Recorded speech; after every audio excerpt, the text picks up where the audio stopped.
I am so glad you are here.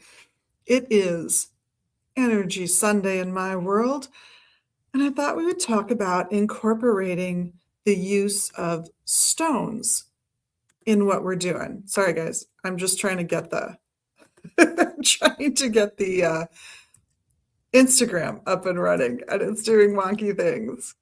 Sorry, give me just a moment.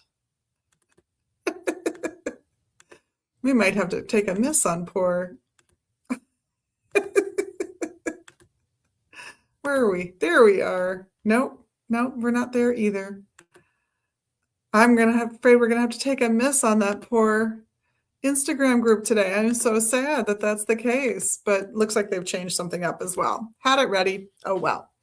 So crystals in energy work can be a really nice addition to what you're working on.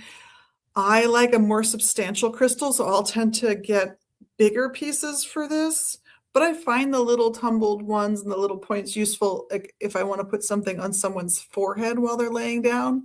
But if I want to put it maybe somewhere around their heart chakra, I'm going to pick something usually a little bigger. Might even pick something that's heart shaped, but I might reserve that for sacral work as well because of where that symbol originated from, how it became a symbol of love. And I'm just going to refer you to a really old sitcom that didn't run for very long called Sybil, if you want to see it. Illustrated politely, but clearly. Now you're going to Google, aren't you? So I will pick stones for their energetic uses and their traditional associations. And I will do a few things to get them ready if I'm going to use them in energy work. I will cleanse them. This might mean that I put it in sunlight or moonlight, or that I put it in water for just a little bit, or even a little salt water, as long as I'm rinsing it off right away. The catch, if you're going to use sunlight, is that anything that is quartz based, citrine, ametrine, amethyst, there's a host of other ones that have color in them, those colors will fade in sunlight. I do not cleanse those in sunlight. I might cleanse them in smoke or in moonlight, or as I said, water, because they'll stand up to the water fairly well. There are stones that will dissolve in water. Check before you cleanse that you're cleansing that stone in a way that respects its structure and its personality. But you're going to cleanse your stone. I personally prefer smoke. That's my favorite. That's what I will usually go for, but I have used other methods as well. Then I want to charge it. I want it to be something positive and good. So I'm usually going to put it in my hands at that point, and I'm going to focus my energy and send it towards the stone. I might do calm, healing energy, but I might laugh. I might giggle. I might, because I want joy in that stone. So I will embody what I want it to be, whether it's a calm, peaceful state of mind or something a little more jovial and rambunctious.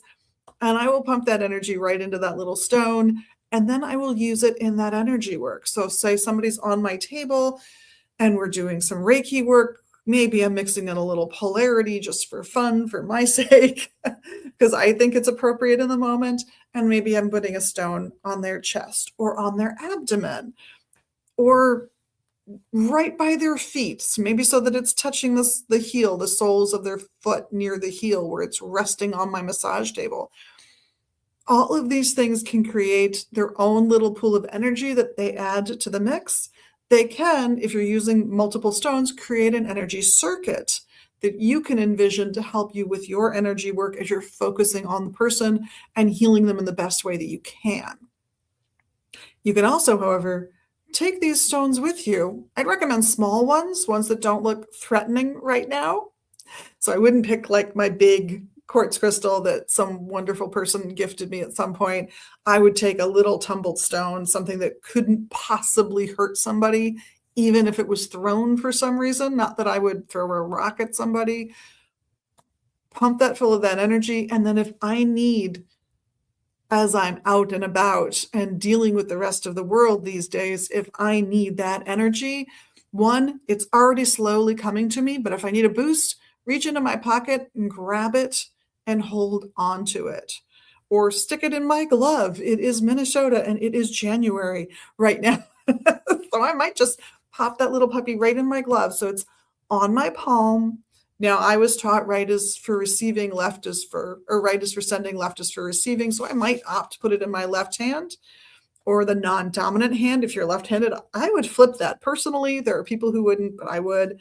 But this is another way of incorporating energy and of storing it up for future use so that when you're in the moment and it's hard to focus and it's hard to really get what you need pulled up within you so you can stay calm, so you can stay rational, so you can stay untriggered, have the stone with you, grab that stone when you need it, and get that boost of energy.